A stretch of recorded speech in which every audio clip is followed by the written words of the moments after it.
Tinig ng Puso, Chapter 1. Hoy nerd! Nag-echo sa buong hallway ang malakas na boses ni Maxine habang hinablot ang libro mula sa kamay ni Elise. Napaatras si Elise, muntik nang matumba sa gulat at lakas ng pagkabig. Tumigil ang paligid, parang lahat ng matay nakatingin sa kanila. Oh, sorry ka na. Akala ko librong pang grade 3. Nakangising biro ni Maxine, sabay tawa ng barkada niyang sina Camille at Trish. Ngunit si Elise tahimik lang. Pinulot niya ang libro mula sa sahig. Pinunasan ang alikabok at walang tingin na dumaan kay Maxine. Hindi ka talaga marunong lumaban, ano? Bulong ni Maxine habang sinusundan siya ng tingin. Ngunit sa likod ng pang-aasar, may kakaiba siyang naramdaman.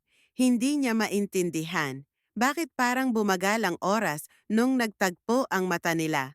Sa buong klase, hindi mapakali si Maxine. Sa bawat sulok ng silid, tila baga si Elise lang ang nakikita niya. Habang nagtuturo si Ma'am Soriano, palihim na sumusulyap si Maxine kay Elise. Nakatungo ito, tahimik, nagsusulat ng notes. Ang buhok nitong itim ay malayang nakalugay sa balikat. Anong meron ka, Elise? Tanong ni Maxine sa isip. Bakit parang gusto kong lumapit? Hindi kita kilala, pero gusto kitang unawain. Nagtaas ng mukha si Elise. Saglit lang, pero sapat para magtagpo ang kanilang mga mata. Sa iglap na iyon, parang tumigil ang lahat. Hindi siya umiwas, pero hindi rin siya ngumiti. Isang sulyap na diretsyo. Matapang, biglang bumilis ang tibok ng puso ni Maxine.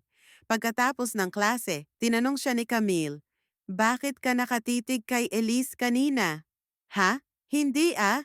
Depensang sagot ni Maxine, pero alam niyang hindi niya ito matatakasan sa sarili niyang puso. Kinakabahan siya at hindi niya alam kung bakit.